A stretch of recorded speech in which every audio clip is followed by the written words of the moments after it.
नमस्कार श्रोताओं। मैं कल्याणी झा कनक गीतों भरे जज्बात में आप सभी का स्वागत करती हूँ। आज हम सब कहानियों के साथ उस दौर में चलते हैं जब हमारी छुट्टियाँ दादी और नानी के गांव में गुजरती थी। कितना सुहाना मौसम होता था।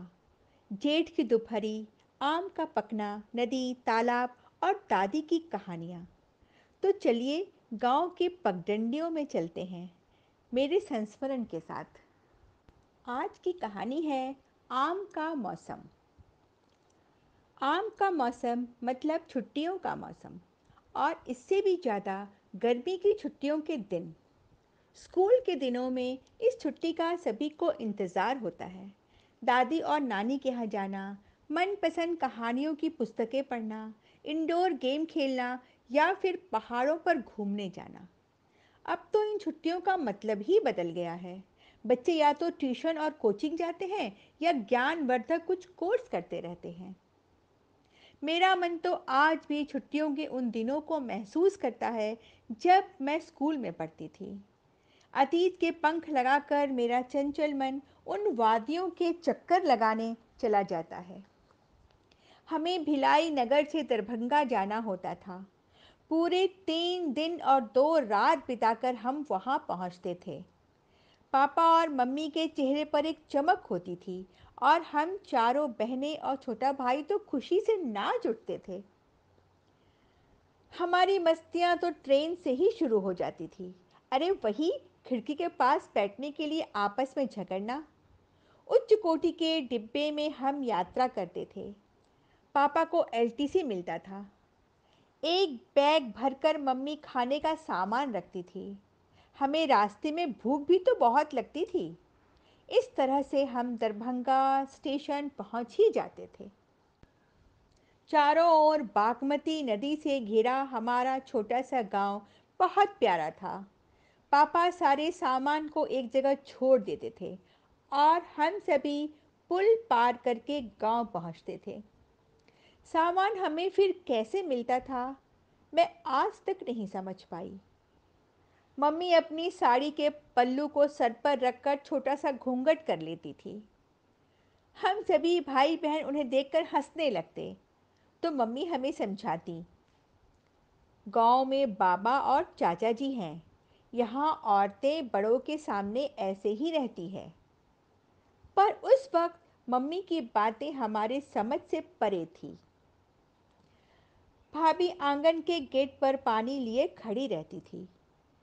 हमें रोकते हुए मैथिली भाषा में कहती, इतने रुको, पहले पैर धोब दिया। मतलब रुको, पहले तुम लोगों का पैर धो देती हूँ। फिर हमें बताती कि बेटियां घर की लक्ष्मी होती है, इसलिए दरवाजे पर ही पैर धोया जाता है। भाभी हमारा पैर धोती, फिर हम भगवती घर यानी कि पूजा का स्थान जाकर प्रणाम करते थे।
जय जय भैरवी असुर भयाउनि पशुपति भामिनी माया। जय जय भैरवी असुर भयाउनि पशुपति भामिनी माया। सहज सुमति बर दिय है गोसाउनि अनुगति गति तू पाया।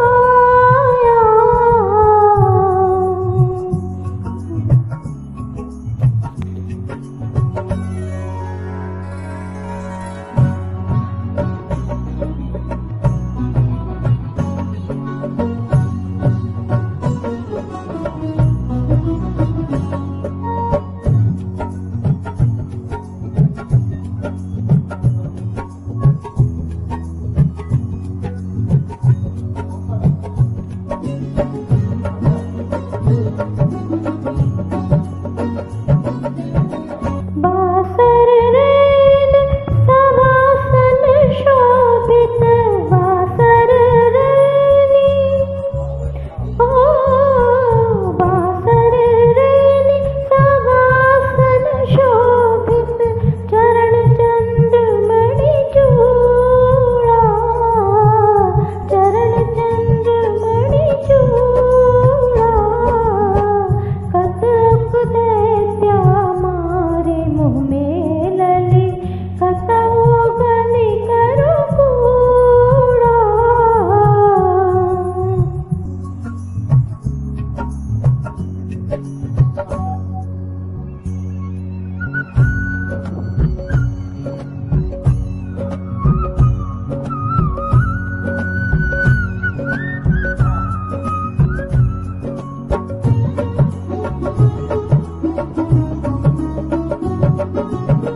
सामर वरण नयन अनुरंजित सामर वरण। ओ सामर वरण नयन अनुरंजित जलद जोग फुल पाका। जलद जोग फुल पाका। कट कट विकट ओठ पुट पांडरी लिधुर फेल उठ पोहा। लिधुर फेल उठ पोहा।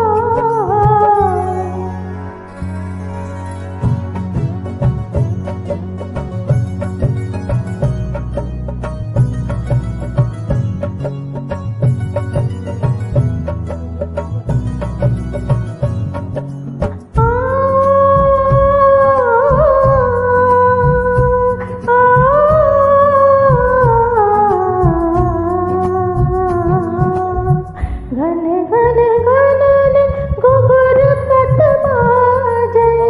घन घन घनन घन घन घनन घुघुर कत बाजै।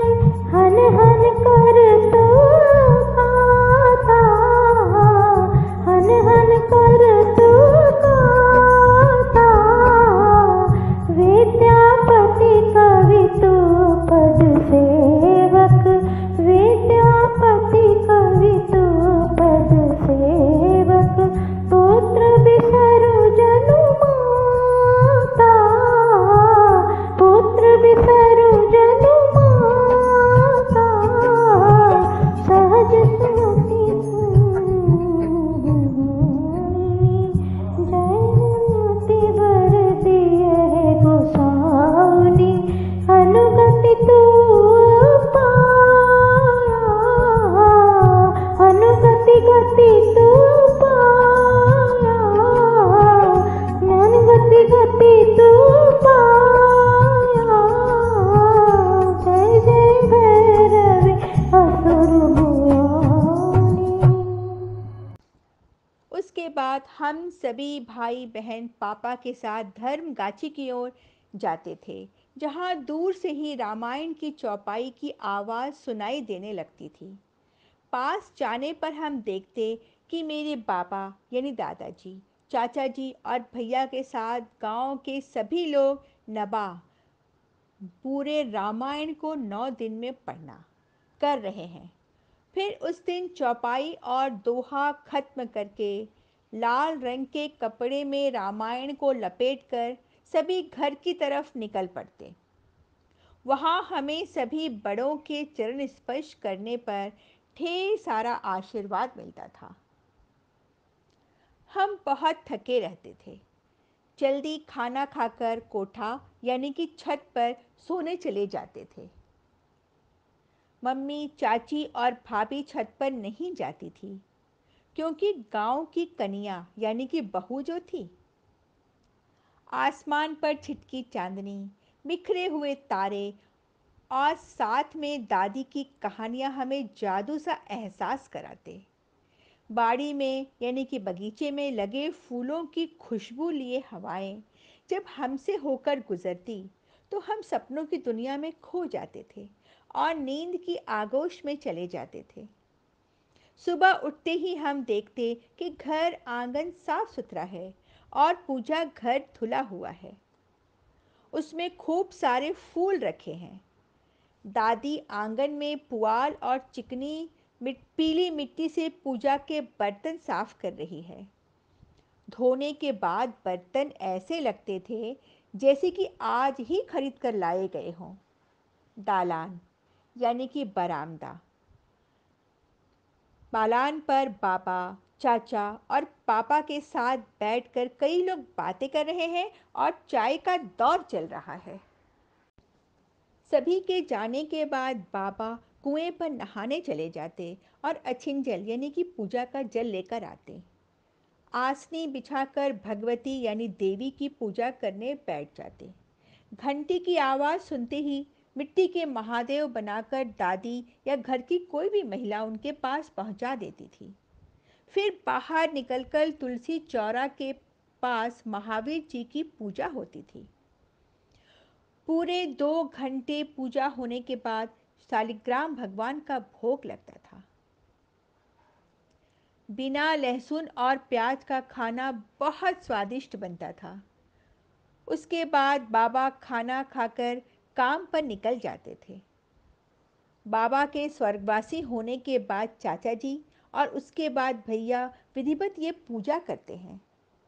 मुझे देखकर बहुत सुकून मिलता है कि घर पर आज तक पूरे श्रद्धा और विश्वास के साथ इसे निभाया जाता है। इस तरह से 2-3 दिन आराम करने के बाद हमें गाछी यानी कि आम का बगीचा की याद आती। गाछी में पेड़ आम से लदे होते थे। उनमें पत्तियां कम और आम ज़्यादा दिखते थे। उन्हें देखकर ऐसा लगता था मानो वो हमारे इंतज़ार में मुस्कुरा रहे हैं। आसपास के गाछी में भी बहुत से लोग दिखाई देते क्योंकि छुट्टियों में बहुत से घरों के बच्चे गांव आते थे। सबसे हमारा मिलना होता था। वहाँ पेड़ों पर हम झूला लगाते, एक दूसरे के गाछी में घूमते। कभी कभी गाछी से कुछ दूरी पर नदी किनारे बैठने चले जाते थे जहाँ ठंडी हवाओं के साथ बहता पानी हमें ताजगी से भर देता था। आम, लीची, जामुन, कटहल का मौसम बड़ा सुहाना लगता था।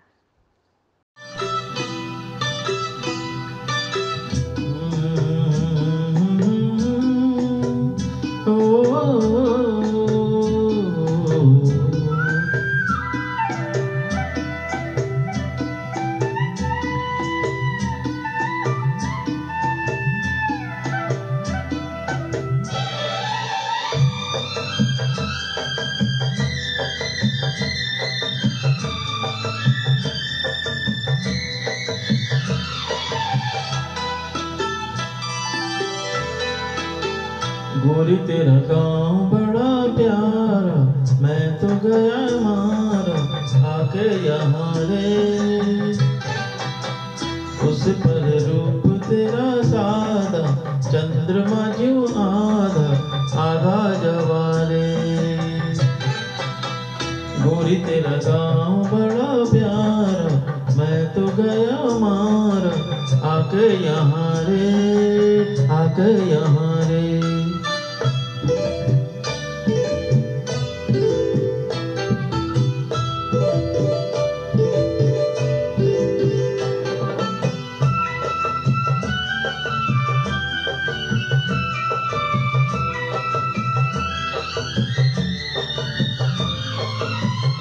जी करता है मोर के पाँव में पायलिया पहना दूं, कुहू कुहू गाती कोयलिया को फूलों का गहना दूं। यही घर अपना बनाने को पंछी करे देखो, तिनके जमारे गोरी तेरा गाँव बड़ा प्यारा, मैं तो गया मारा आके यहाँ रे।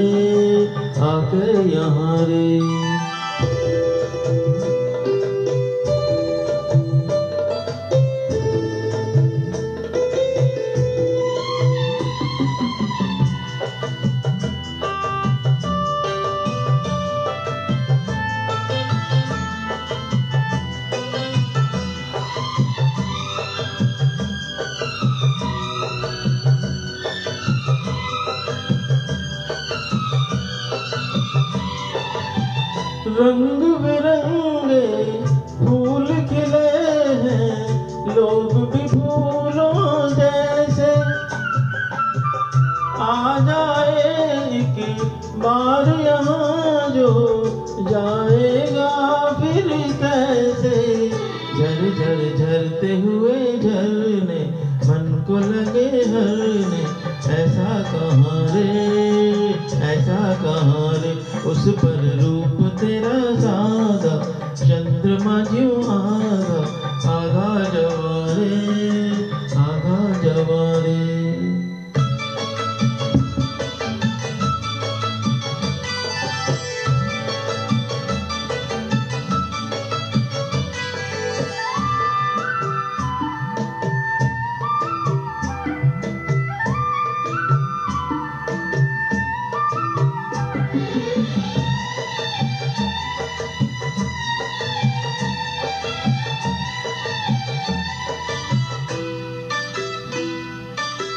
परदेसी अनजान को ऐसे कोई नहीं अपनाता,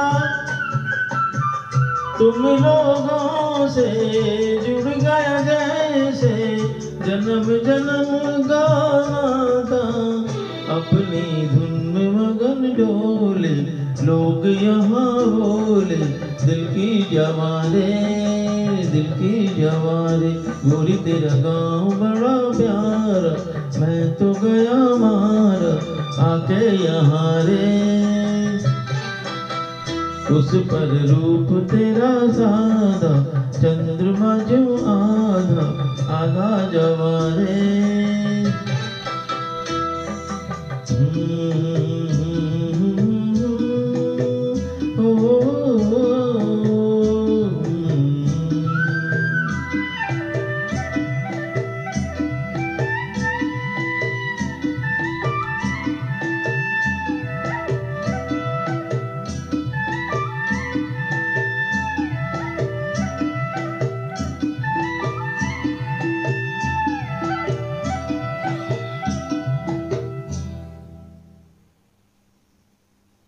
श्रोताओं, ये था आम का मौसम भाग 1। आज गीतों के साथ मेरा साथ दे रही थी अर्चना गोस्वामी, मध्य प्रदेश जबलपुर से, जीवी अग्रवाल, मध्य प्रदेश जबलपुर से। अगले हफ्ते इसी समय भाग 2 लेकर मैं फिर प्रस्तुत रहूंगी। तब तक के लिए शुभ रात्रि, शब बखैर।